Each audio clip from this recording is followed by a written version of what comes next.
Bueno, muy buenas noches para todos, queridos hermanos. Qué gozo poder compartir más en este libro tan especial como es el libro de Esdras. Quisiera, antes de iniciar el capítulo 8, hacer un breve repaso de algunas de las cosas que ya las personas que han estado estudiando los otros 7 capítulos han expresado, pero como para recordarlos.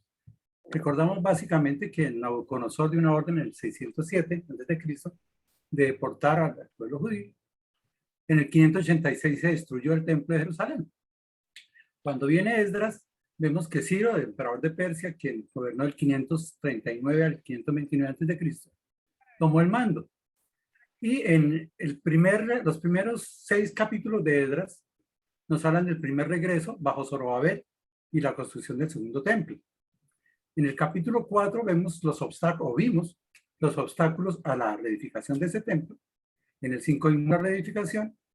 En el capítulo 6, versículo 12, salió un decreto por Ciro para que los judíos exiliados en Babilonia quedaran en libertad de regresar a su patria, llevando consigo el encargo expreso de edificar la casa de Jehová.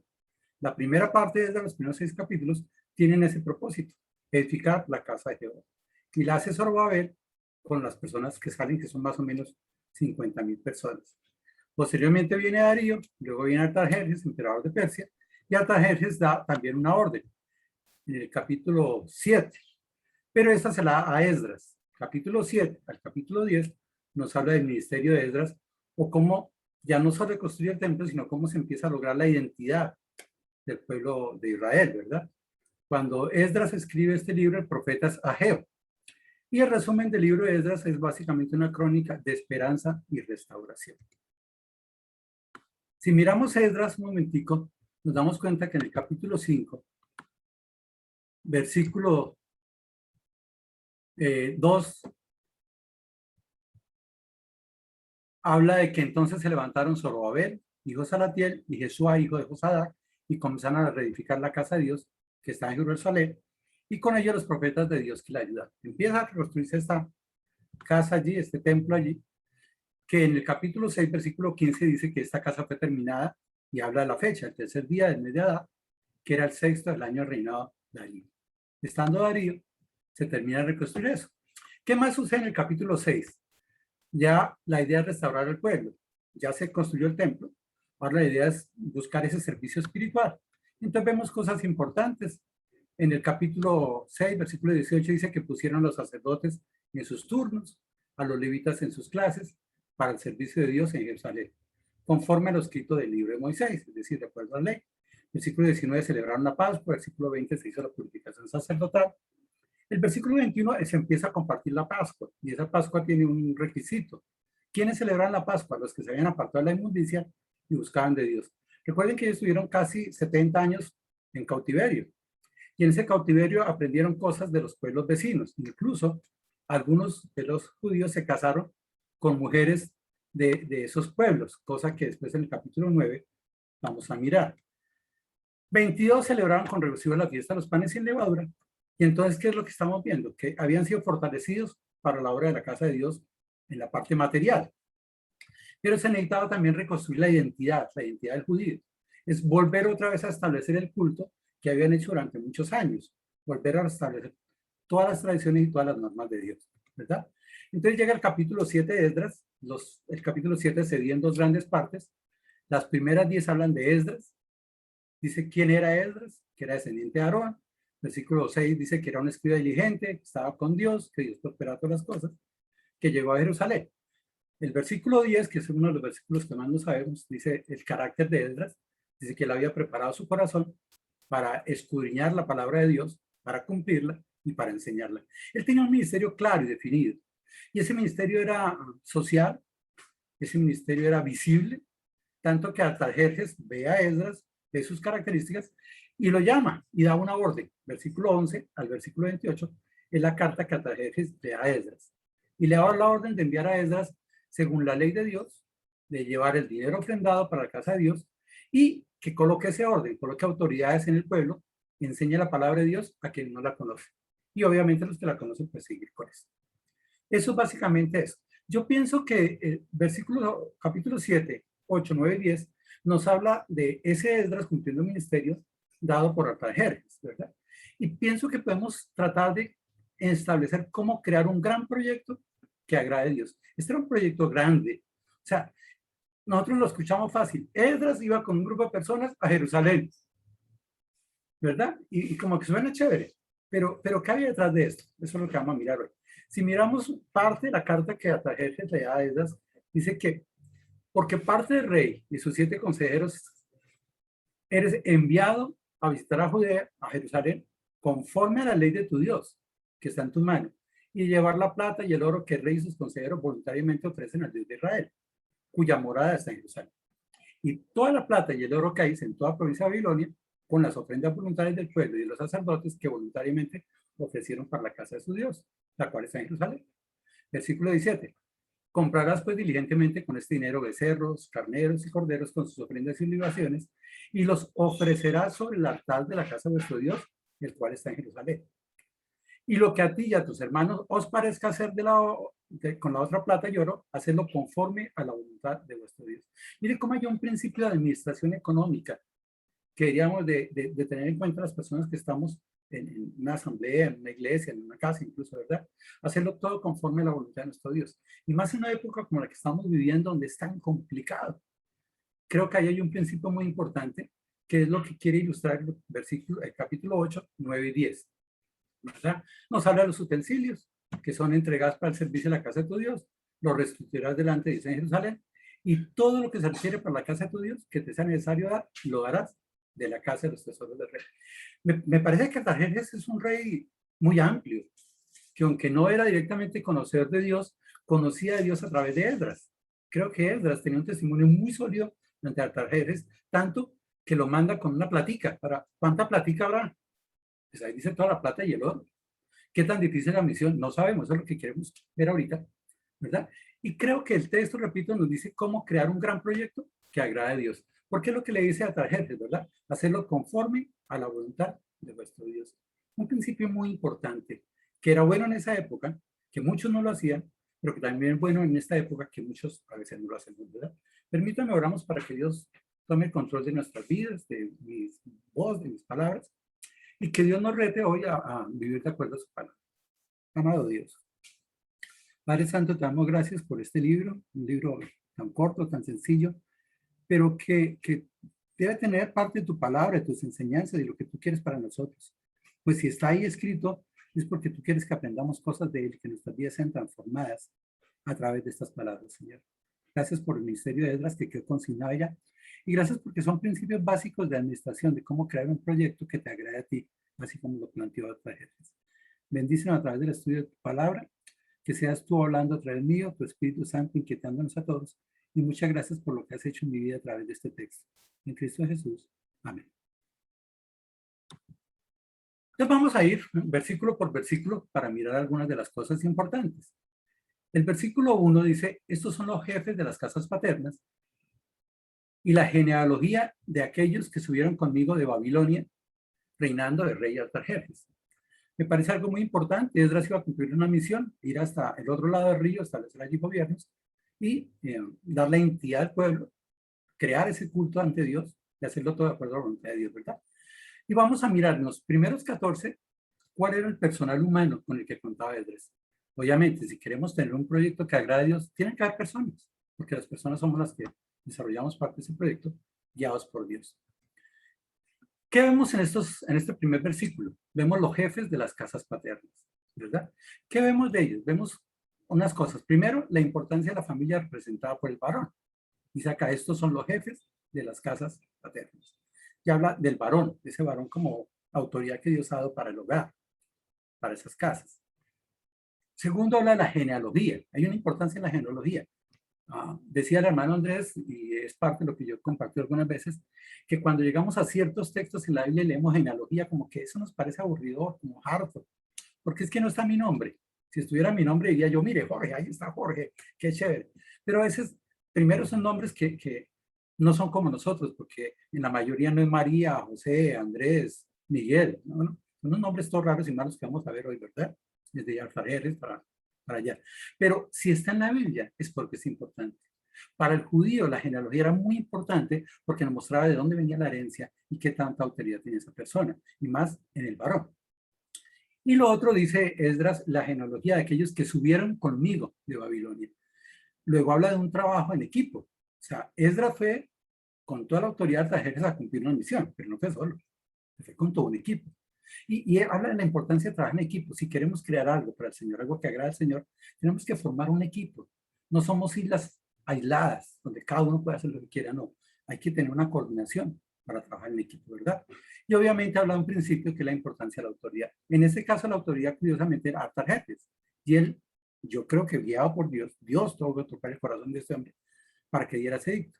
Así como lo vimos en los primeros textos cuando hizo con Ciro y cómo Dios tenía un concepto de Ciro, ¿verdad? Hay una importancia de autoridad que no podemos vencer. El gobierno tiene una autoridad que no podemos estar por encima de ellas, como dice en Romanos 13. Si nos acordamos muy bien cuando estudiamos el segundo capítulo de Esdras, el hermano Andrés nos decía de esa genealogía que venía con Zorobabel, y el resumen de esa genealogía es que en el capítulo 2 de Esdras nos habla de la genealogía por linajes, por familias, del versículo 3 al versículo 20. Del versículo 21 al 35 nos habla de cómo esas personas tenían una ciudad de origen y vemos de qué ciudades estaban viniendo. Versículo 36 al 39 nos habla de los sacerdotes. Del 40 al 42 habló de 3 oficios: los levitas, los cantores y los porteros. Y del 43 al 54 nos habló de todos los sirvientes del templo. Tengan cuidado con esto. Versículo 43 al 54, el capítulo 2, nos da los nombres de los sirvientes del templo. Y el 55 al 58, de los siervos de Salomón. Y del 59 al 61, 3 versículos que nos habla de algunas personas que venían de sus genealogías, pero no dice hijos de quiénes eran, no dice de qué ciudad, no dice qué función, simplemente eran otras personas que habían acompañado a Zorobabel a edificar el templo. Se dice que eran más o menos 50,000 personas las que hicieron ese primer viaje. Y quiero que llevemos la cuenta de las personas que vienen con Esdras. Entonces, cuando dice subieron conmigo, él es uno. Esdras es el primero que va allí, ¿verdad? Ahora, versículos 2 y 3 nos habla más de ese personal humano y nos habla de algunos nombres de algunas personas. Dice, de los hijos de Fines, Gerson. De los hijos de Itamar, Daniel. De los hijos de David, Atús. De los hijos de Secanías y de los hijos de Paros, Zacarías. Y con él, en la línea de varones, 150. Y vemos algo importante de la genealogía dada por el varón. Cuando habla de Zacarías y con él, en la línea de varones, 150. Es decir, el texto no nos está hablando de mujeres, no nos está hablando de niños, pero habían y cumplían su función y eran necesarias, eran muy importantes.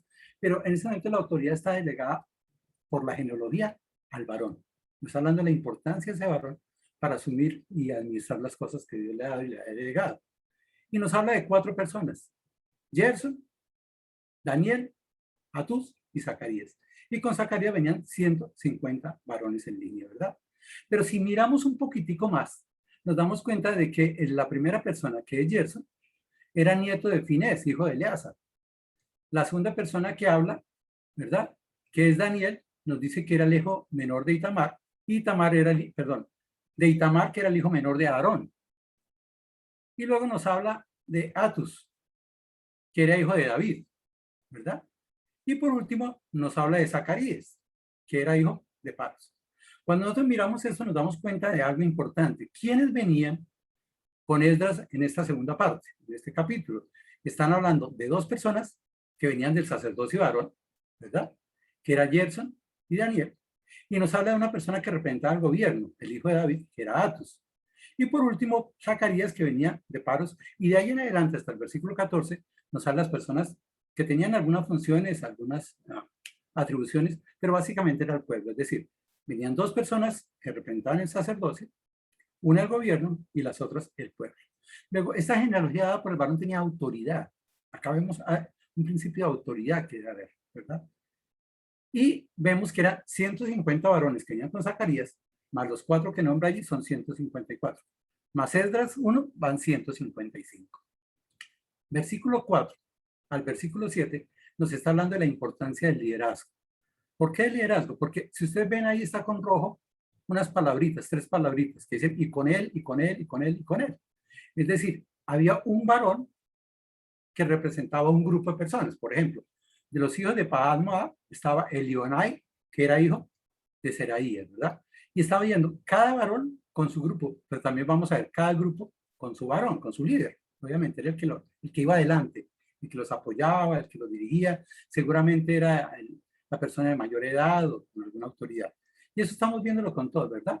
El primero que aparece ahí es Elioenai, ¿verdad? Y con él iban 200 varones. Luego dice que los hijos de Zacarías, el hijo de Jaziel. Ahora, ¿saben qué me parece curioso y lo vamos a ver dos veces? No, no está el nombre. ¿Cómo se llamaba el hijo de Jaziel? Yo no lo veo. Y estuve buscando otras versiones y todas dicen lo mismo. Eran los hijos de Zacarías y de los hijos de Zacarías vino el hijo de Jaziel. Pero no está el nombre. Lo que dice es que con él, 300 varones. Los hijos de Adín, Ebed, y dice que era hijo de Jonatán. Y con él 50 varones. Y de los hijos de Elán, Jesías, que era hijo de Atalías. Y con él 70 varones.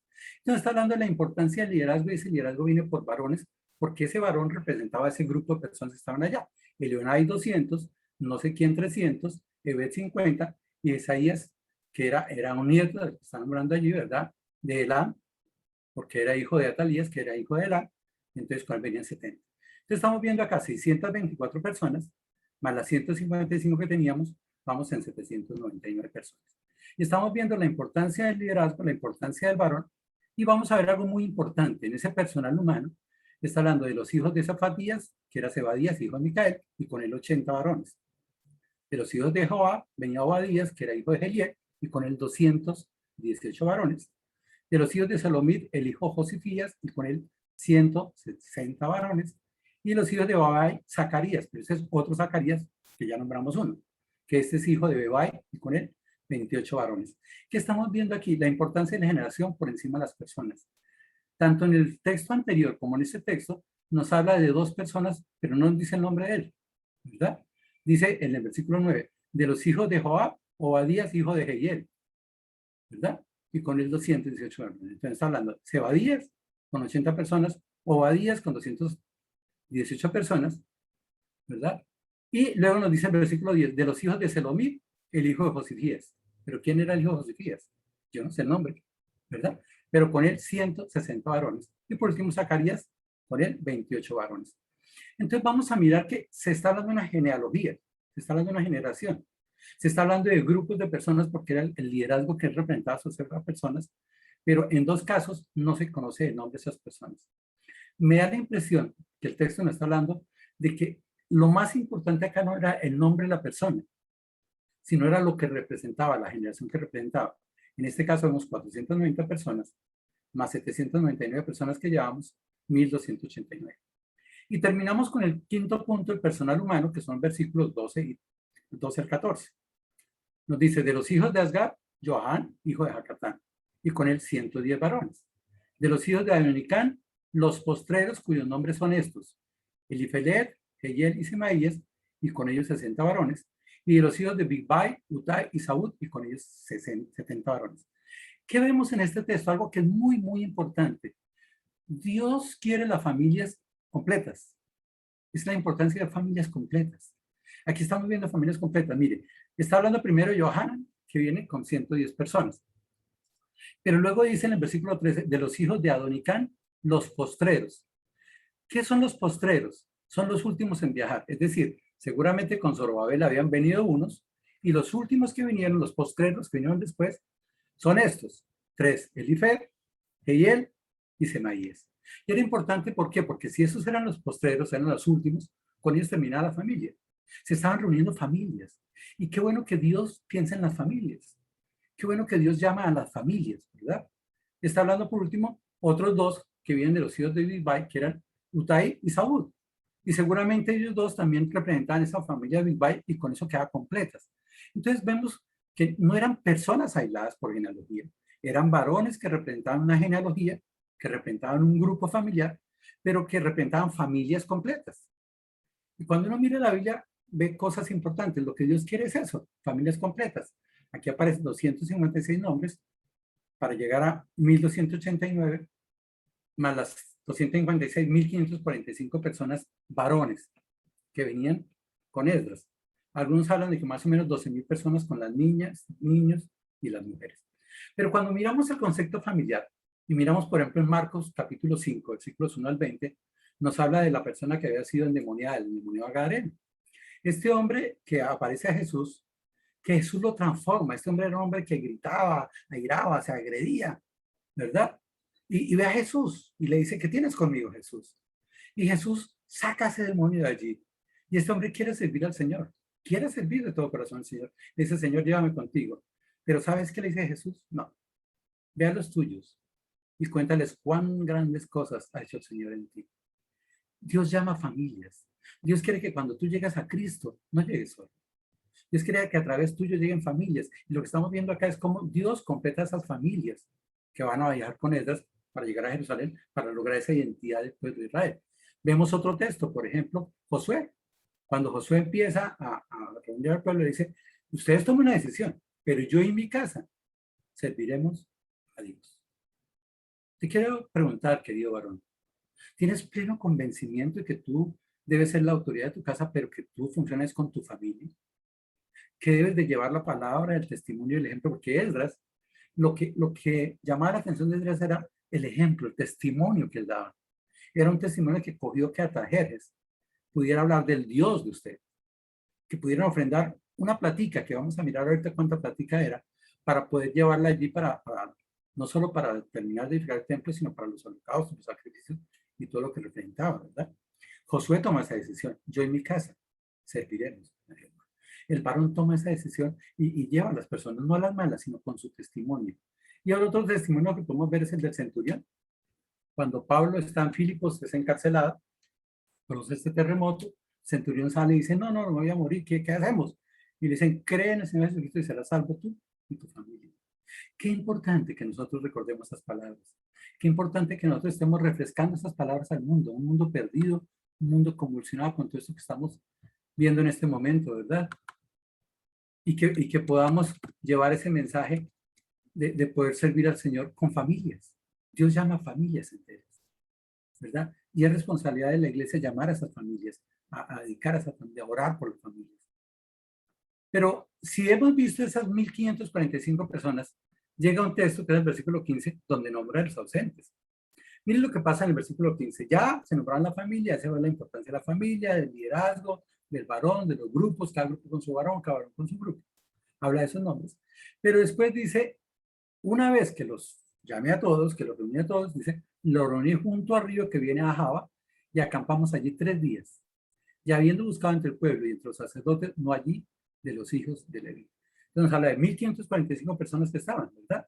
Y nos habla de esa función de Esdras.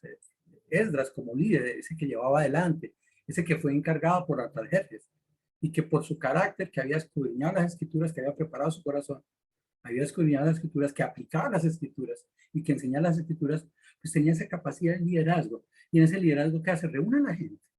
Él no solo va con ellos, no dice, bueno, cada uno vaya por su lado, sino los reúne.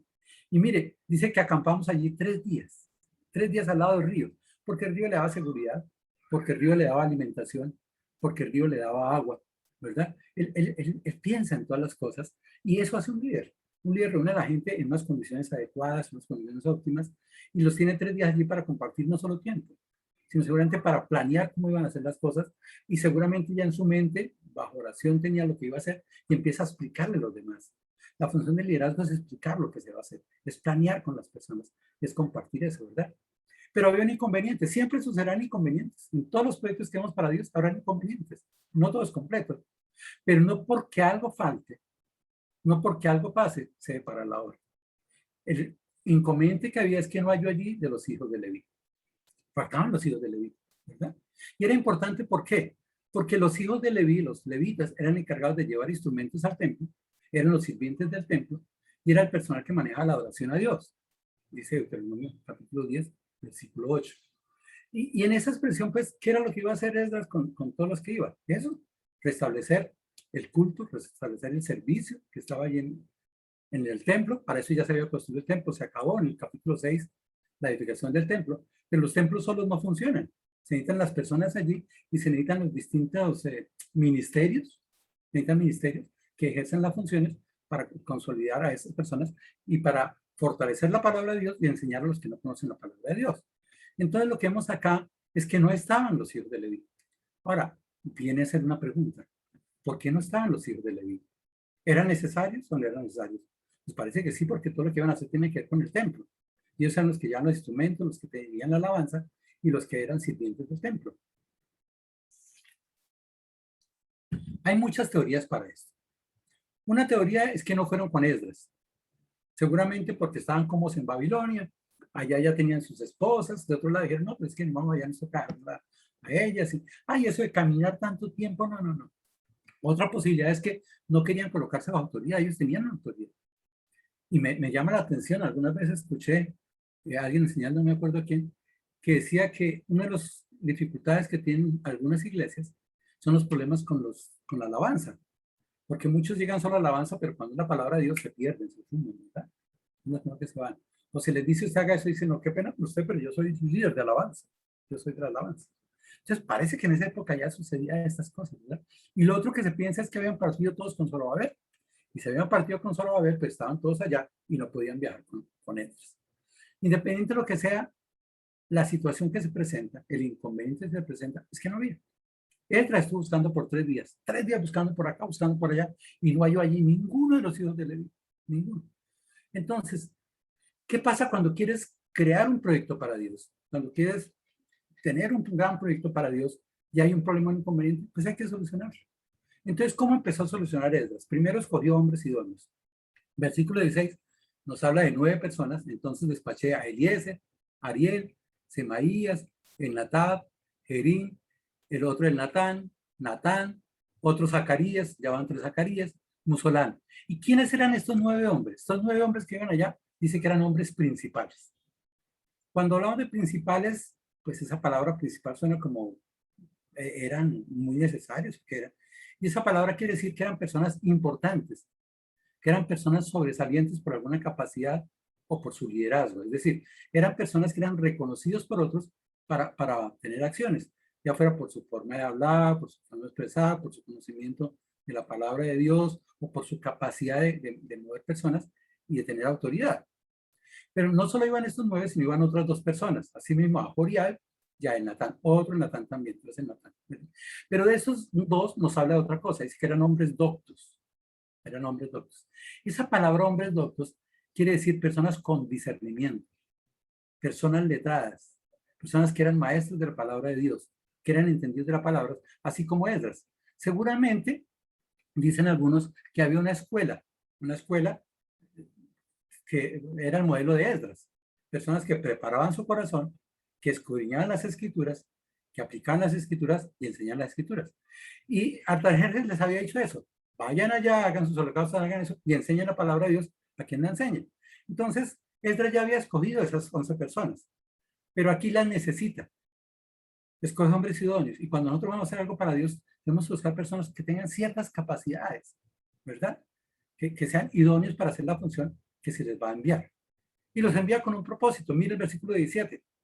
Dice, y los envié a Ido. ¿Quién era Ido? El jefe, en un lugar llamado Casifi, y puse en boca de ellos las palabras que habían de hablar a Ido y a sus hermanos, los sirvientes del templo, en el lugar llamado Casifi, para que nos trajesen ministros para la casa de nuestro Dios. ¿Qué es lo que yo estoy viendo acá? Que él los llamó primero que todo y luego los envía. Él los escogió, los seleccionó, ustedes son principales, ustedes son doctos, la función que van a hacer tiene que ver con hablar muy bien con Ido, hablar bien con los hermanos que están allá sirviendo en el templo, y necesitamos que de pronto las personas que vengan conozcan de la palabra de Dios, porque necesitamos enseñar la palabra de Dios de nuevo para lograr la identidad que tenemos. Entonces necesitamos que ustedes 2 vayan allá y de pronto los examinen, los revisen y vean qué hay. Pero no solo hace eso, sino los envía a la persona que lideraba el lugar que se llamaba Casitia. Por eso dice, los envié a Ido. ¿Quién era Ido? El jefe, el que mandaba allí, el que tenía una autoridad en ese lugar que se llama Casitia. Pero ¿qué más hizo Esdras con ellos? Da la información necesaria, ¿verdad? Puse en boca de ellos las palabras que debían de hablar ahí. Qué importante, porque a veces se nos olvida, cuando delegamos funciones, dar una información necesaria y básica, y que la comprendan ellos, que la entiendan ellos. Porque ellos tenían que ir a hablar con Ido y con los hermanos que eran los sirvientes del templo. Y por último, aclara el propósito de la misión. Dice allí, en el lugar llamado Casifia, dice, ¿para qué? El propósito. ¿Cuál era el propósito por el cual estos 11 hombres iban hasta Casifia? Para que nos trajesen ministros para la casa de nuestro Dios. Esos ministros eran personas que tenían un ministerio. ¿Cuál era el ministerio? El de servir en el templo. Da la impresión por eso que el problema es que en este momento no habían personas descendientes de Leví, ¿verdad? Que no habían y que se necesitaban. ¿Y cómo se necesitaba? Pues había que traerlos. O sea, la acción no podía empezar a que no estuvieran parte de esos sirvientes del templo. Y entonces por eso Esdras, en medio de la dificultad que se presenta, delega a unos hombres, envía a esos hombres con un propósito y soluciona. ¿Y cómo lo soluciona? Reconociendo que es para Dios. Dice, para que nos trajesen ministros para la casa de nuestro Dios. Esta será consciente, es que lo que vamos a hacer es para nuestro Dios. Y si lo vamos a hacer para nuestro Dios, tenemos que hacerlo lo mejor posible. Y no podemos irnos sin personas que nos falten. Además que la labor que iban a hacer la tenían que desarrollar los levitas, que eran los que tomaban todo lo que tenía que ver con los ritos, con la plata y con todo eso, ¿verdad? La palabra casifia, obviamente dice allá jefe en el lugar llamado casifia, es un sitio, es un lugar, posiblemente una escuela al modelo de Esdras, es decir, personas que preparaban su corazón, que escudriñaban las escrituras, que la aplicaban y la enseñaban. Era una escuela de lectura, interpretación y enseñanza de la palabra de Dios. Es un sitio donde posiblemente estuvieron en el exilio. De allí se desarrolló eso con el propósito de preparar a las personas de que siguieran conociendo la palabra de Dios para que al volver otra vez del cautiverio, pues tuvieran ese conocimiento de la palabra de Dios. Porque ese se nos olvidan las cosas, ¿verdad? Y cuando hablamos de delegar con propósitos, sabemos que eso fue el último que hizo Jesús cuando ascendió. Él llama a sus discípulos en Mateo 28, 18 y dice, y Jesús se acercó y les habló diciendo, toda potestad me da en el cielo y en la tierra. Por tanto, id y haced discípulos a todas las naciones, bautizándoles en nombre del Padre, del Hijo y del Espíritu Santo, enseñándoles que guarden todas las cosas que os he mandado, y aquí yo estoy con vosotros todos los días hasta el fin del mundo. Jesús, antes de partir, dio una función importante. ¿Por qué? Porque había gente ausente, ausente de corazón, ausente de espíritu. Había mucha gente que no conocía el Evangelio. Y entonces delegó a estas 11 personas que estaban allí, ¿verdad? Y les dice que les da toda la potestad. ¿Para qué? Para que fueran a ser discípulos. Porque la gran comisión, algunos llaman la gran confusión, porque parece que no la entendiéramos y no la hemos aplicado. La gran comisión es hacer discípulos. ¿En dónde? En todas las naciones. ¿Y cómo se hacen los discípulos? Yendo para allá, preparándolos a ellos, bautizándolos en el nombre del Padre y del Espíritu Santo. ¿Y cómo se hace eso? Enseñándoles que guarden la palabra de Dios. Y confiamos en que Jesús está con nosotros todos los días hasta el fin del mundo.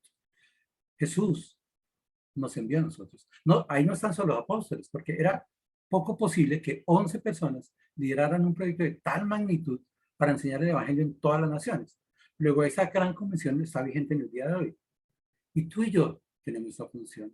Hoy todavía Jesús sigue acercándose a nosotros para decir, yo tengo toda la autoridad, ¿verdad? Y por esa autoridad que tengo, te envío a ti para que hagas discípulos en todas las naciones, para que se bauticen en el nombre del Padre y del Espíritu Santo, y para que tú enseñes que guarden todas las cosas que os he mandado. Primero, con el testimonio nuestro, pero también segundo, con la instrucción nuestra, que es como lo hacía Esdras, ¿verdad?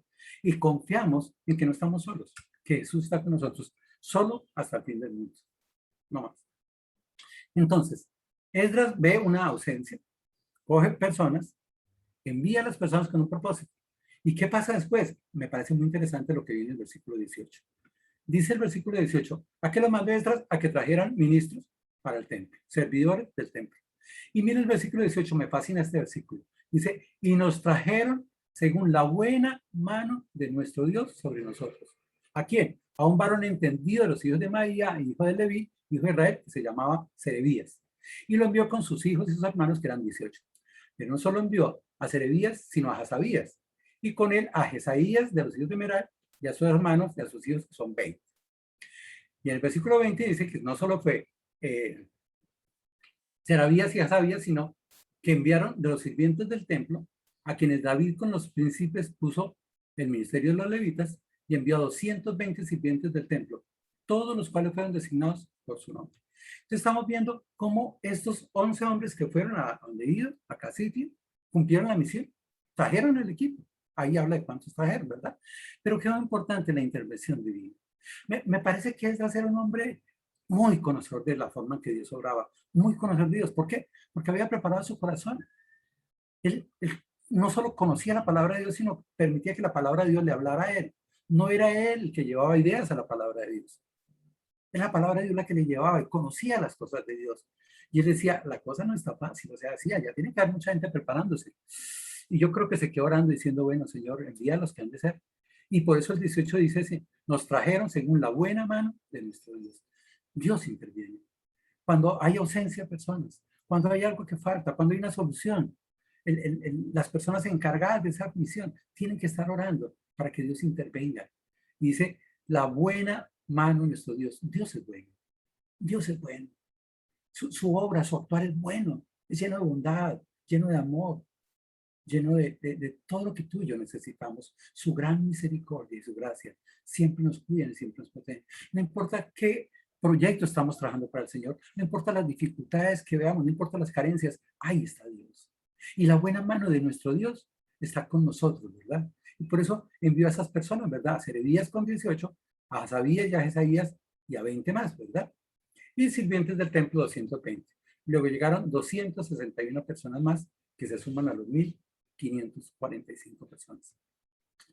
Y ahora ya está el personal, ya están los 1,545 más 261, ya hay de los levitas también, entonces ahora inicia la obra. Ahora, ¿cómo iniciar la obra? ¿Qué hace? Ya están las personas, vámonos rápido, hagamos esto rápido. Pues no, señor. Miren lo interesante del versículo 21. Se preparó para ejecutar el proyecto. Sí, ya estaba el personal, pero un momentico, faltaba lo más importante.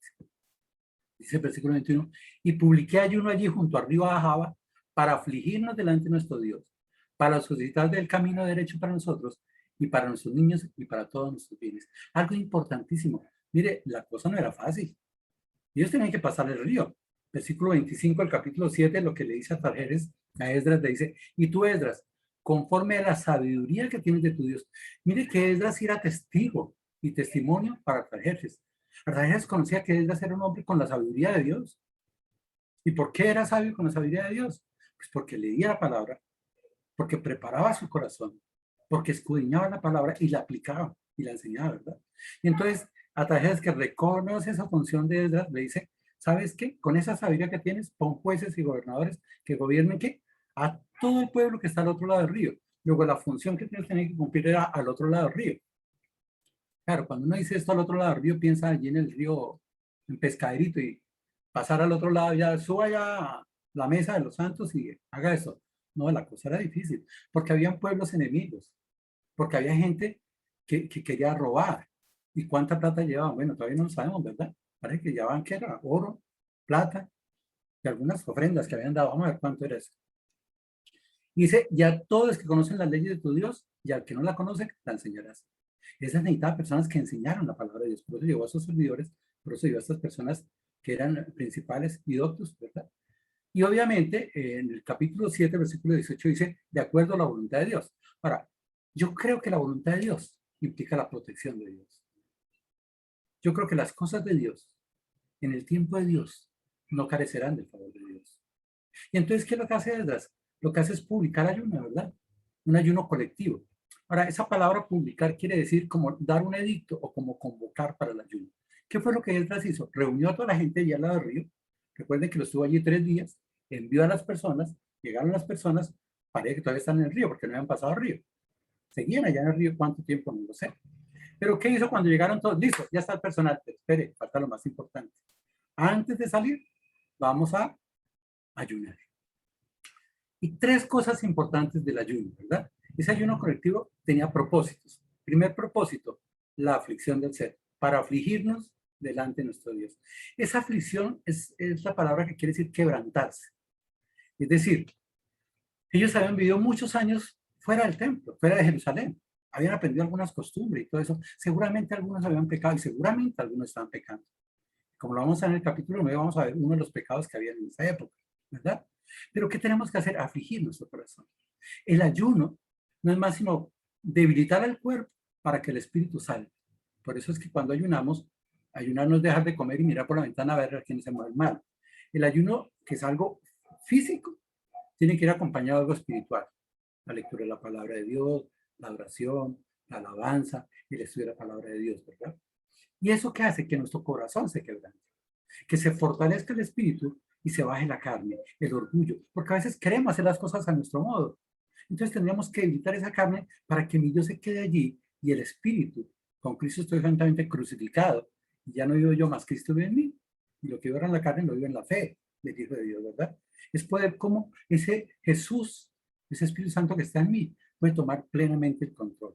Entonces, lo que hace Esdras es eso, convocar. Porque tal vez cada uno tenía sus propósitos, quería sus cosas, estaba pensando en lo suyo. Y dice, no, señor, vamos a buscar de Dios. Entonces, lo primero que busca es afligir al ser, afligir la carne, quebrantar el corazón, ¿verdad? Lo segundo es pedir una petición. Mire, dice, no solo para afligirnos delante de Dios, sino para solicitar de Él, de Dios, camino derecho para nosotros. Ahora, no es que Dios hiciera lo del mar muerto y que separara las aguas y hiciera un camino recto para que llegara. No, es que en medio de las grandes dificultades que podían pasar hasta llegar a Jerusalén, Dios los preparara, Dios los cubriera, Dios permitiera la facilidad, que no aparecieran ejércitos, que no fueran a tener dificultades, que no hubieran tenido problemas de salud, y todo eso, que le diera la facilidad para llegar a cumplir el propósito que tenían. Y por último, dice la protección general. Ya habla de 3 grupos de protección, ¿verdad? Para solicitar del camino derecho para nosotros y para nuestros niños y para todos nuestros bienes. Es decir, para nosotros, los adultos, para los niños y para los bienes. Porque era el equipo, era el paquete. O sea, ¿de qué servía que ellos llegaran si no estaban los bienes? Si lo que iban a hacer era comprar algunos animales para los holocausto, los sacrificios, para la expiación. Y segundo, pues, no llevar los niños, pues no tenía sentido porque ellos llaman a las familias, ¿verdad? Y si mueren los adultos, pues no tenía sentido tampoco. Entonces, si vamos a preparar un proyecto para Dios, toca empezar por esto. ¿Cómo quebrantar nuestro orgullo? ¿Cómo quebrantar nuestro yo? A veces decimos, pero es que yo opino. Sí, está bien que opines, pero ¿qué quiere Dios de nosotros? ¿Qué quiere Dios de nosotros, verdad? Entonces lo que vemos es el versículo 22, que no solo ayunó, sino que confió en Dios. Y me gusta también mucho esto. O sea, créanme, queridos hermanos, que estudiando Esdras 8 me confronté con muchas cosas y me pareció tan lindo este capítulo, con cosas tan hermosas. Mire, versículo 22, dice que publicó ayuno. ¿Y por qué publicó el ayuno él? ¿Por qué publicó el ayuno? Claro, iba a empezar a desarrollar la obra que había sido encomendada. Ya tenía el personal. Pero es que podían pasar muchas cosas. ¿Y qué era lo que más le tenía Esdras? Dañar su testimonio con las tragedias. Por eso dice, porque tuve vergüenza de pedir al rey tropa y gente a caballo. ¿Por qué ayunó? ¿Por qué le pidió a Dios que tuviera un camino derecho, que facilitara el camino? Porque es que la labor era complicada. Entonces tuvo que tomar una decisión, así como tú y yo tomamos decisiones. Casi todos tambaleamos ante las decisiones. Esdras tuvo que tomar una decisión entre 2 puntos, ¿verdad? Dice, una era pedir al rey tropa y gente de a caballo que nos defendiesen del enemigo en el camino. Recuerden que tenían grandes tesoros. Y ya casi te les digo cuánto era ese tesoro. Tenían grandes tesoros. Entonces tenía una opción. ¿Cuál era la, atención? La facilidad que tenía? ¿Cuál era el recurso que tenía? Pues pedir la protección. Querido rey, ay, usted que ha sido chévere conmigo, me dio la carta, me dio la autoridad, me dio la plata. Hombre, ¿qué le cuesta prestarme unos soldaditos, unos caballitos, unos carritos? Y vamos, vamos seguro. Uy, primero la policía que la seguridad de Dios, decía, ¿verdad? Y él podía pedir la protección. Necesito que los defendieran y los cuidaran. Pero espera un momentico, ¿por qué no lo hizo? Porque le dio vergüenza. ¿Y por qué le dio vergüenza? Mire, dice, que nos defendiesen del enemigo del camino, porque habíamos hablado al rey diciendo, ¿qué era lo que Esdras le había dicho al rey? Mire esas frases. La mano de nuestro Dios es para bien sobre todos los que le buscan, mas su poder es furor contra todos los que le abandonen. Y Esdras buscaba de Dios. El pueblo estaba buscando de Dios. Iban a buscar su identidad en el templo. Estaban buscando de Dios.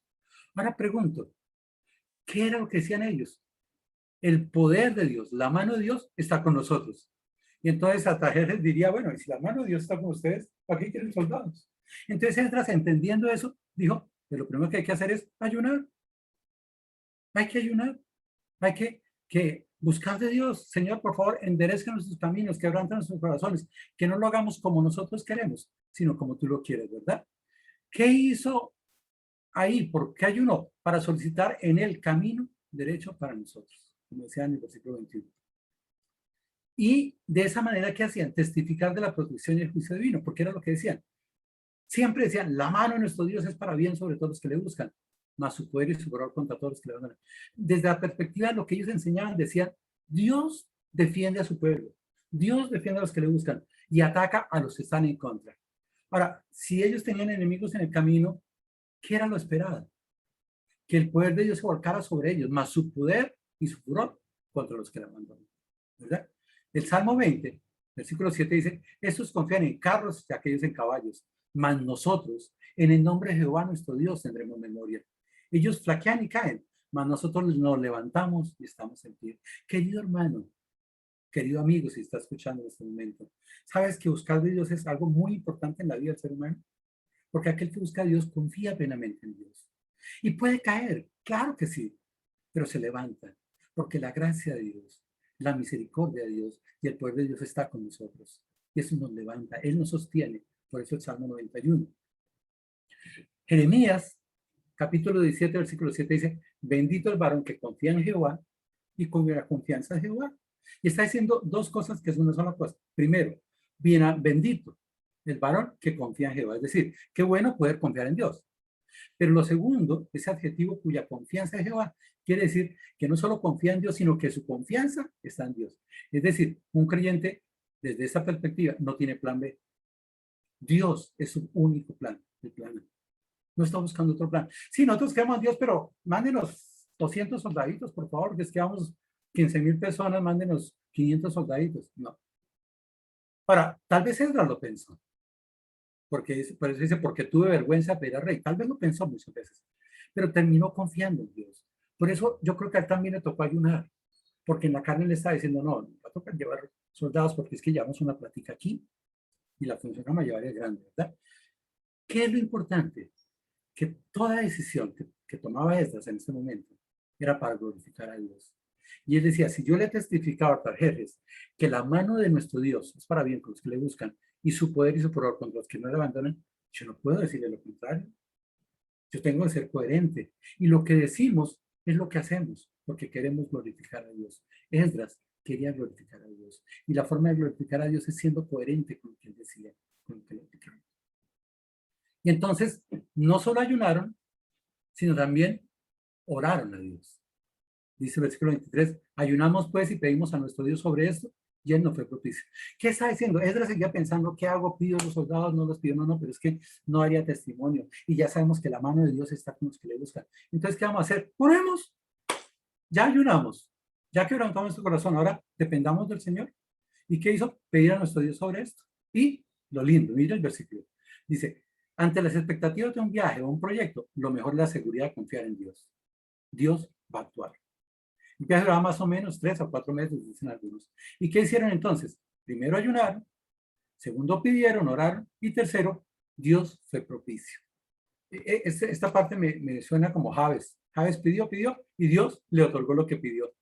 A veces pensamos que la oración es complicada y que Dios es complicado y que hay que orar en no sé qué manera. Algunos dicen que en lengua, sino que no. Dios es sencillo. Dios está atento al clamor de los justos. Dios está ahí pendiente. Es un Dios que actúa, un Dios que obra en medio de nuestras necesidades. Y por eso él dice sencillo.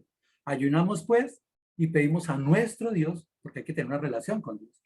Si no hay una relación con Dios, de nada serviría pedir. Por eso el Padre nuestro es así. Padre nuestro, relación. Y el cristianismo es una relación, no es una religión. Es relación. Y ellos tenían relación. Ayunamos pues, pedimos a nuestro Dios sobre esto y él no fue propicio, no fue favorable. Él actuó de acuerdo a esa necesidad que teníamos nosotros. Versículo 24 entonces. Ya tenía el personal, ya habían ayunado, ya habían orado. Ahora. 3 cosas importantes. Planear, tener el personal, ayunar, orar y ahora sí a trabajar. ¿Y qué tenía que hacer? Versículo 24. Aparte luego a 12 de los principales de esos 261 que llegaron, tomó a 12 de los principales de los sacerdotes, entre ellos a Serebías y a Hasabías, que venían con ellos, y con ellos a 10 de sus hermanos. Y les pesé la plata, el oro y los utensilios, ofrenda que para la casa de nuestro Dios habían ofrecido el rey y sus consejeros y sus príncipes y todo Israel ahí presente. ¿Cómo empezó la acción? Pues ya habían ayunado, ya habían orado, sabían que Dios era propicio, entonces ahora ¿qué hay que hacer? Apartar a 12 de esos 261, entre los cuales estaban Serebías y Hasabías y 10 hermanos. No estaba Jesaías y no estaban 249 que están en la segunda línea. Había una primera línea, había unos encargados. Aunque había muchas personas, siempre hay que escoger algunos. ¿Cómo la escogió? No sé. Pero sé que entre todos esos 261 escogió a 12, tal vez por sus características, tal vez como él era un hombre sabio y con buen discernimiento, pudo tomar ellos. ¿Y qué hizo con ellos? Pues pesó todo el oro, la plata y los utensilios.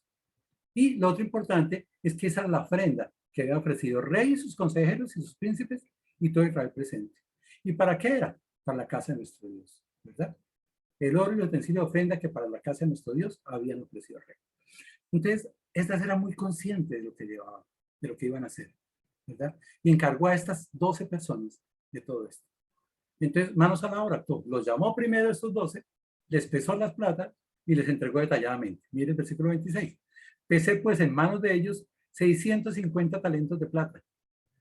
¿Cuánto son 650 talentos de plata? Sencillo.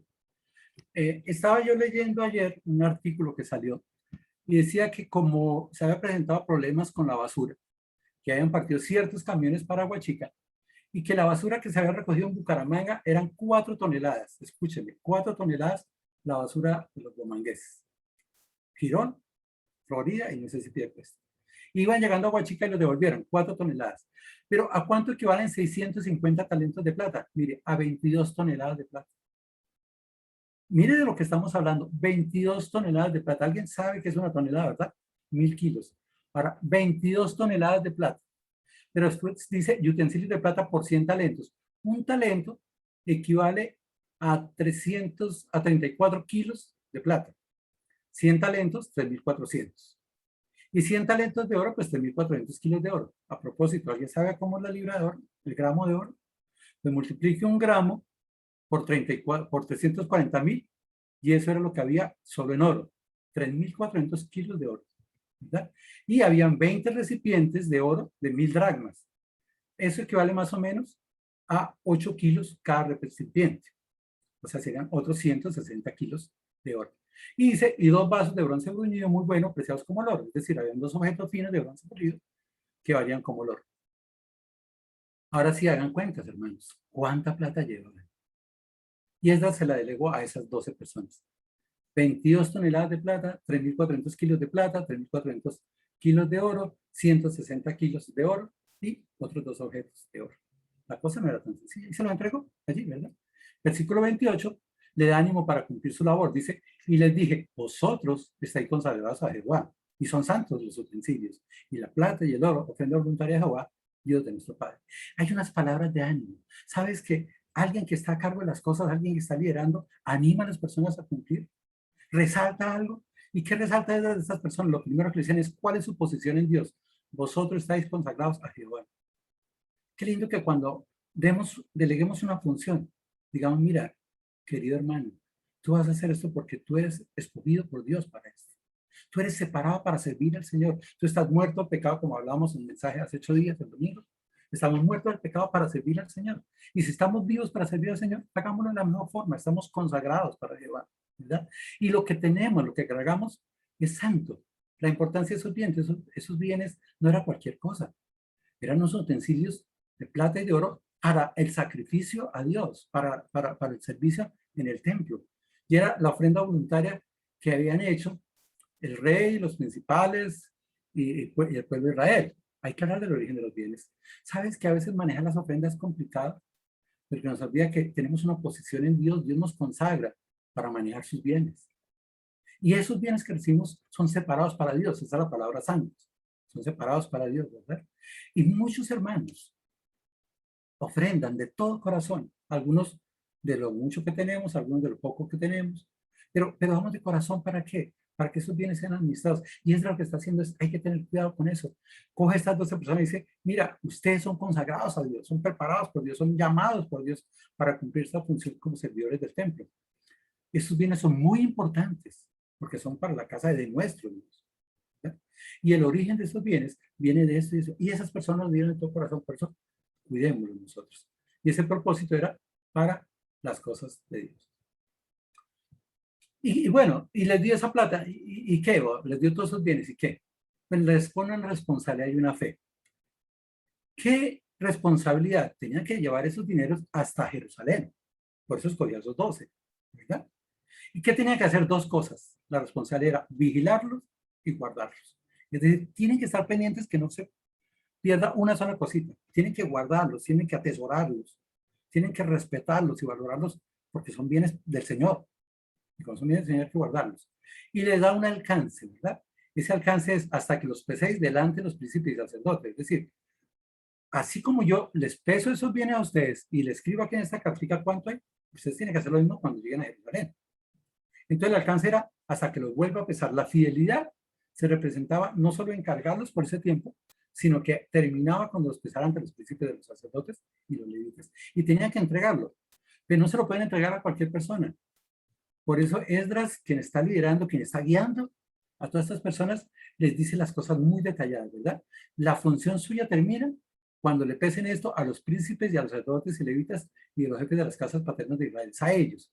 Se tiene que entregarles ese dinero, ¿verdad? ¿Y dónde lo va a hacer? En la casa de Jehová, en los aposentos de la casa de Jehová. Hasta allá llega el destino, ¿verdad? Y eso implica la integridad de estas personas. Estas personas habían sido escogidas, seleccionadas ahí en Casirgir, porque se preparaban personas para ese ministerio, ¿verdad? Y se necesitaba responsabilidad, que ellos fueran responsables de que tuvieran fe. ¿Por qué? Porque no iban a ir soldados, no iba el ejército. Tenían que alcanzar ellos a pasar todo ese río, a vencer obstáculos y llegar hasta la casa de Jerusalén. Y allí en la casa de Jerusalén poder entregar todo eso. Versículo 30. Ahora, una vez que Esdras le entrega eso, ¿qué pasa? Pues, ¿cómo era la entrega de la tarea y cómo era la recepción de ellos? Dice, los sacerdotes y los levitas recibieron el peso de la plata, del oro y de los utensilios para traerlo a Jerusalén, a la casa de nuestro Dios. Sencillo, aceptaron la función.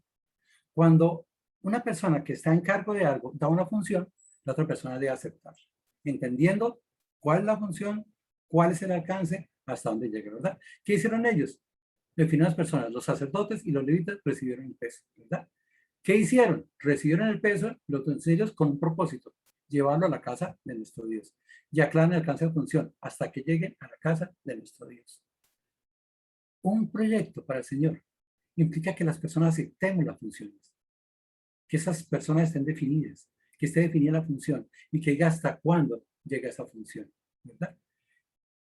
Por último, ya habían preparado todo, ya tenían el personal, habían ayunado, habían orado, sabían que la intervención de Dios era fiel, y entonces entregaron el oro, y ahora sí, ¿sí? Y partimos de Río a Java, ¿cuándo? El 12 del mes primero, para ir a Jerusalén. Y mire otra vez, 3 veces en el texto está eso, y la mano de nuestro Dios estaba sobre nosotros, y nos libró de mano del enemigo y de los que echaron el camino. Pregunto, ¿cuál es la petición que habían hecho ellos?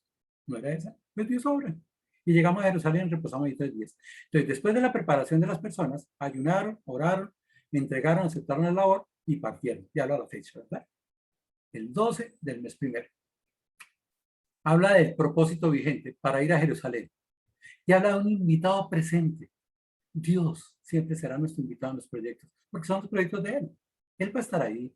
Por eso ayunaron, por eso oraron y por eso vieron que la gracia de Dios estaba sobre ellos y reconocieron la mano de nuestro Dios estaba sobre nosotros. Mire, creo que Esdras era una persona que conocía de Dios, que tenía quebrantado su orgullo y sabía que Dios era el que actuaba. Él había preparado su corazón para inquirir la palabra de Dios y para aplicarla. Y qué lindo cuando entendemos que las cosas no pasan solo por nuestras capacidades, solo por nuestros talentos. No, Dios usa eso para algo, pero es Dios que interviene. Es la mano de nuestro Dios que está con nosotros para hacer las cosas. Y en este momento que hayan pedido ellos protección para los adultos, para los niños y para los bienes. ¿Y qué está pasando acá? Eso. La mano de Dios está sobre nosotros y nos libró de la mano del enemigo y del acechador en el camino. O sea, si hubo acecho en el camino, si hubo enemigos, pero Dios los libró. Y entonces, como conclusión, llegamos a Jerusalén y reposamos allí 3 días, ¿verdad? Ese era el resultado evidente. Si ellos partieron, si ellos hicieron las cosas en una forma adecuada, partieron, y Dios los cuidaba y los protegía, pues el resultado evidente es que llegaron a Jerusalén. Ahora, cualquiera diría, o yo mismo lo pensé cuando estaba estudiando, tanta cosa hablar de genealogía, tanta cosa hablar de lo docente, tanto hablar de esto, para que el viaje fuera 2 versículos. Y partimos y llegamos. ¿Ven? Así son las cosas de Dios. Cuando tú entregas al Señor, inicias las cosas, esperas, aguantas y se dan las cosas. Y ahí está. Partimos y llegamos. Y ahora, una vez que llegaron, porque el viaje era pesado, entonces cumplieron la labor eficiente porque llegaron a Jerusalén y descansaron. Un descanso apremiante. La labor no fue fácil. La labor tuvo que haber sido difícil. La plata que llevaba no cabía en alcancía, en los marranitos esos que yo usaba de quinto de primaria. Eran 22 toneladas, 3.400 kilos, 7.000, 6.800, bueno, como 7.500 kilos en lo demás, ¿verdad? Luego necesitaban descanso apremiante. Y entonces descansaron, ¿verdad? ¿Cuánto descansaron? 3 días. mismos 3 días que estuvieron planeando allí en el río al principio. Versículo 33, entonces ya habían descansado, llegó el cuarto día. ¿Qué pasó el cuarto día? El cuarto día fue luego pesada la plata, el oro y los utensilios en la casa de nuestro Dios. Esa no era la labor. Al cuarto día desarrollaron esa labor. Fue pesada, ¿verdad? El oro, la plata y los utensilios en la casa de nuestro Dios, a donde habían dicho. Cuando lleguen a la casa de nuestro Dios en Jerusalén, allí la pesan. ¿Y quiénes la pesaron? Obviamente, pues las personas que están encargadas, que eran el sacerdote Meremot, que era hijo de Urías, con él Eleazar, que era el hijo de Fines, y con ellos Josab, hijo de Jesuá, y Noabdías, hijo de Binui, que eran levitas. Ahí están los encargados. Ellos estaban allí, parece que ya habían algunos levitas que sí estaban en Jerusalén, y entonces son las personas encargadas, ¿verdad? Hay una administración ejecutada, entregaron a ellos. Esa es la administración. Yo recibo aquí tanto, yo entrego allí tanto, ¿verdad? ¿Y cómo lo entregaron? Por cuenta y por peso se entregó. Es decir, una entrega total. Se entregó todo. Por cuenta y por peso se entregó todo. Nosotros a veces, yo hablo de por mí, a mí me da pereza manejar la plata y cuente ya. Y, no, no, tranquilo, manito, yo confío en usted. No, porque es que hay que probar algo que es el principio de integridad. Que todas las cosas queden claras. Porque si a mí alguien me da una plata y yo digo tranquilo y la guardo, y después yo voto algo, yo voy a dudar de la persona. Aquí había ese principio. Dice, por cuenta y por peso se entregó todo. Pero no solo se entregó, dice, y se apuntó todo aquel peso. Espera un momentico. Espere. Antes de recibir, anoten acá. Le entregué 22 toneladas de plata, 32 elementos de plata, 34 elementos de oro, 20 objetos, y hubo un reporte leal, ¿verdad? ¿Y cuándo se hizo el reporte? En aquel tiempo, en ese mismo momento. No fue, espérate, me tomo un vasito con agua, o espere, me tomo una gaseosita y ya vuelvo. No. Hermanitos, estamos entregando, ya hemos cansado, ya descansamos 3 días, pero la labor fue fuerte. Hoy es el cuarto día, queremos entregarle a ustedes totalmente. Aquí está el reporte y ya mismo lo hacemos. Y lo terminó. Y eso fue todo. Cumplieron el proyecto. ¿Cuál era el proyecto? Llegar hasta allá era la primera parte. La segunda parte la vamos a desarrollar en el capítulo 9 y 10, que era la de nombrar los gobernadores, enseñar la palabra de Dios, pero para eso había que mirar el pecado que estaba haciendo y solucionar eso. Y el texto termina en el versículo 35. Y habla, los hijos de la cautividad, los que habían venido al cautiverio, ofrecieron los gastos al Dios de Israel. Es decir, todos los que pasaron al cautiverio, los que estaban vivos, los que llegaron allí, los hijos de la cautividad, los que habían venido al cautiverio, ofrecieron holocaustos a Dios, ¿verdad? Creo que estaban agradecidos. Hay una gratitud a Dios por el retorno, porque, repito, la tarea no era fácil. Pasaron el río, Dios los libró del acechador, Dios los libró del enemigo, Dios los trajo de nuevo a su hogar. Después de cuántos años de estar en cautiverio, ¿verdad? Y entonces, ¿qué hicieron? Pues ofrecieron a Dios todos, 12 becerros por todo Israel, 96 carneros, 77 corderos, 12 machos cabríos por expiación. La palabra expiación es purificación. Y ellos querían purificarse ante el retorno porque después de estar tanto tiempo ausente, pues había cambiado algo en sus vidas. Tal vez en sus mentes, tal vez en su corazón, tal vez habían aprendido cultura allí, algunos venían con esposas de esas otras tierras. Entonces tenían que buscar la purificación de ellos y por eso ofrecen estos. Esos números que están ahí, no sabría cómo explicarlos. Algunos hablan de que los 12 becerros era uno por cada tribu de Israel, sin embargo sabemos que acá no venían todas las tribus de Israel, tal vez venían 2, ¿verdad? 96 carneros es esos 12 por 8, pero no sé. Y 77, algunos hablan que como el 7 es el número perfecto, pues 77 corderos era la inmolación del cordero de Dios y que eran 11 veces. Y los 12 machos cabríos lo mismo que es por Israel. ¿Qué es lo importante? Que hicieron un holocausto a Dios. Que ofrecieron expiación en gratitud ante Dios por todo lo que había hecho los holocaustos. Y revisando sus vidas, ya habían ayunado, ya habían quebrantado su corazón, ya habían reconocido su pecado. Entonces están purificando ese pecado ante el retorno, porque venían otra vez a hacer las cosas que Dios quería. Y dice aquí, todo en holocausto de Jehová. Todo era para Dios. No era tradiciones humanas, no era porque el hombre lo pedía, no era que Dios lo pedía. Es que ellos de gratitud ante el Señor lo estaban haciendo. Y creen que cuando desarrollamos un proyecto ante Dios, cuando se den las cosas, podemos estar agradecidos con Dios por todo lo que sea, independiente de su voluntad. ¿Y qué más hicieron? Entonces ya le entregaron los bienes, versículo 36, y entregaron los despachos del rey. Cumplieron el propósito del legado. Artajerjes había enviado una carta, me había puesto a Esdras, en el versículo 25 decía que Esdras también tenía que tener gobernadores al otro lado del río. Entonces, ellos lo entregan a los que recibieron allá para darles autoridad a Esdras, la autoridad que ya la tenía. Y entregan los despachos del rey a sus sátrapas y capitanes al otro lado del río, los cuales ayudaron al pueblo y a la casa de Dios. Esdras 7:25 decía, tú Esdras, conforme a la sabiduría que tienes de tu Dios, Pon jueces y gobernadores que gobiernen en todo el pueblo que está al otro lado del río, a todos los que conocen las leyes de tu Dios, y al que no la conoce, la enseñarás. Ese era el propósito que venía ahorita. Y es lo que vamos a ver capítulo 9 y capítulo 10 de Esdras. Yo quiero terminar hablando un poquitico de lo que fue esta obra en el capítulo 8, ¿verdad? Recordamos que el libro de Esdras trata de retorno a Jerusalén por los judíos, después de su cautiverio en Babilonia, y está dividido en dos partes. Los primeros 6 capítulos, primero cuenta la historia del primer retorno de los exiliados en el primer año de Ciro, el Grande, más o menos en el año 538. Además de la finalización del nuevo templo de Jerusalén en el 6º año de Darío, que es lo que está en Esdras capítulo 6, versículo 15. Esa es la primera fase. La segunda parte narra los hechos acaecidos casi 70 años después, en el año 448 a.C., más o menos en el año 7º del reinado ya de Artajerjes, no de Ciro, no de Darío, sino Artajerjes, y la posterior misión de Esdras en Jerusalén, y su lucha por purificar a los judíos, quienes en cautiverio se unieron a las mujeres de los pueblos vecinos y se relacionaron con la cultura de la época. Esto es lo que hace. ¿Cómo se desarrolla ese proyecto? Pues la importancia de buscar la identidad después del cautiverio, ese era el propósito, buscar la identidad después de ese cautiverio que habían estado allí. La importancia de las familias, no solo la genealogía, sino las familias encabezadas por un varón que liderara esas familias. La falta de servidores en el templo, faltaban servidores, y si faltaban los servidores, ¿qué había que hacer? Capacitar y escoger a los preparados, fieles y entrenados. Había que hay 3 cosas importantes antes de actuar. Eso se hizo allí, se escogió el personal, luego se ayunó, luego se oró y se dependió de Dios. Cuando Dios mostró las cosas, cuando ellos vieron que Dios había sido favorable, partieron. Hay que delegar funciones con claridad, las funciones necesarias. Hay que aceptar las responsabilidades. Ellos aceptaron su responsabilidad, la cumplieron fielmente, ¿verdad? Y hay que permitir que Dios obre grandemente en la misión. La mano de Dios. 3 veces en el texto habla de esa mano de Dios que estaba con ellos. Y obviamente la gratitud de Dios por el retorno a servir en el templo. Pero no podría terminar sin decir que estamos pasando por una crisis. Estamos en un cautiverio, ¿verdad? Llevamos 18 meses de cautiverio, este aislamiento, esta situación que se produjo por el COVID. Y en este momento, toda la gente está hablando de la nueva normalidad. Mi hijo ya hoy fue a la universidad, ya los convocaron para ir 1 vez por semana a la universidad. Y todos nos preguntamos, ¿y cuándo el templo? ¿Y cuándo esto? ¿Y cuándo esto? ¿Verdad? Mire, podríamos caer en errores al tratar de edificar y de nuevo retomar a nuestros templos para servir a Dios.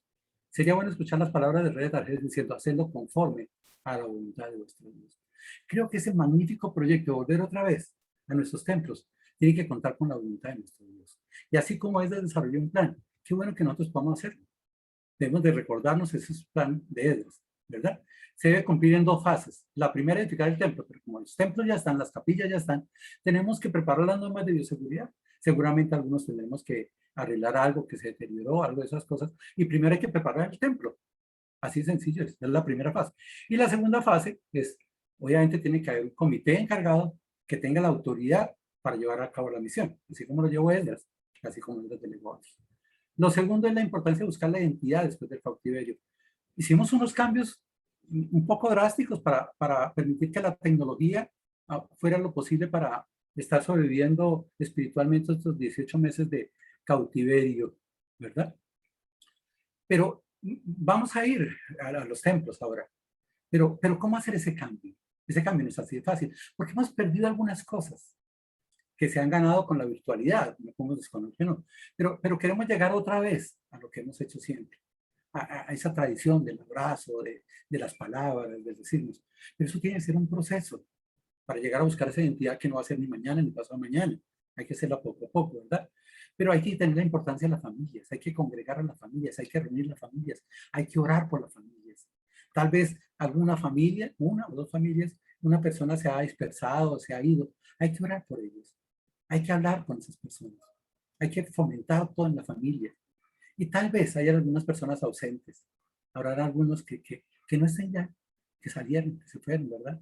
Y habrá alguna falta de servicio en el templo, por lo cual hay que capacitar y escoger a los preparados, fieles y entrenados. Seguramente hay que buscar la oportunidad de otras personas porque Dios no es las cosas solas, ¿verdad? Siempre hay que buscar soluciones. Entonces hay que mirar cómo llamar a otras personas si son necesarias.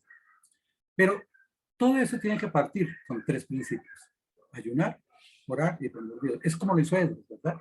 Pero digamos, es quebrantar nuestro ego, es quebrantar nuestro orgullo, no que se haga como yo quiero, ni en el momento que yo quiera, sino cómo es conforme a la voluntad de nuestro Dios. Porque Dios dijo que hemos de cuidar el templo, el cuerpo, que es templo del Espíritu de Dios. Yo tengo que cuidar mi cuerpo y yo no puedo salir a ponerme allá porque yo digo es que ya, ¿no?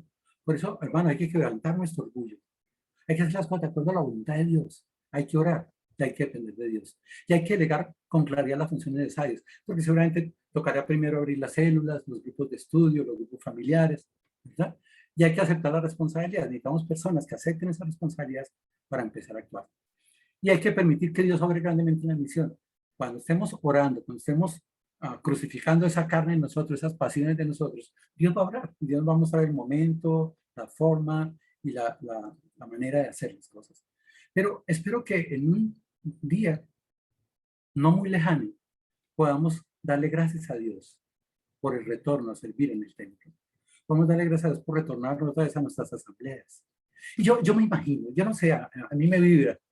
Yo no me erizo porque no tengo eso, pero me vibra todo pensar cómo será otra vez cuando lleguemos a la capilla, cuando estemos todos, cuando podamos entrelazarnos, vernos, sonreírnos, tal vez todavía con caretas y con mascarillas, pero es un paso, es un proceso que sea de acuerdo a la voluntad de nuestro Dios. Pero hoy quiero comprometerte a ti, querido hermano, querida hermana, estemos orando para que Dios sea quien nos muestre cuándo y cómo, para que ese comité que va a estar encargado, que tenga plena autoridad, sea el que se encargue de hacer todos estos preparativos, ¿verdad? Y que cuando nosotros recibamos alguna responsabilidad podamos aceptarlas confiando en Dios y que seamos fieles hasta el momento en que Dios lo disponga, ¿verdad? Y cuando retornemos estemos agradecidos con Dios por todo esto. Claro, de nuevo la normalidad, pero siempre haciéndolo conforme a la voluntad de Dios. Vamos a orar. Amado Dios, Padre Santo, te alabamos y te damos infinitas gracias por tu amor, tu misericordia y tu bondad. Gracias por tu bendita palabra, gracias porque ella nos enseña, ella nos conforta, pero también ella nos muestra la voluntad tuya para hacerlo mejor de acuerdo a esa voluntad tuya. Gracias por este capítulo de Esdras, por lo que tú nos hablas a través de él. Bendícenos y guíanos en Cristo Jesús. Amén.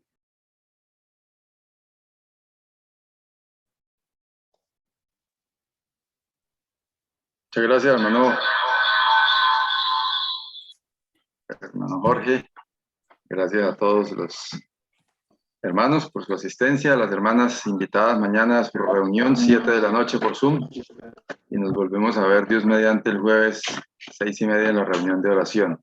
Y por supuesto, los hermanos que habitualmente se reúnen a las 5 de la mañana para orar, también reiterarles esa invitación.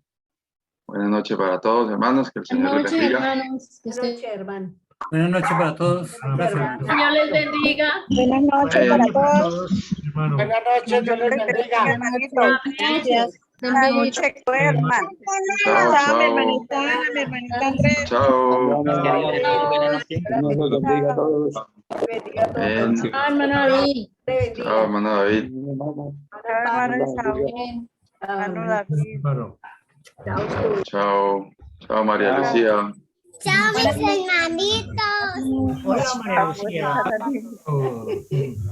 A Miguelito. Hermano, feliz noche.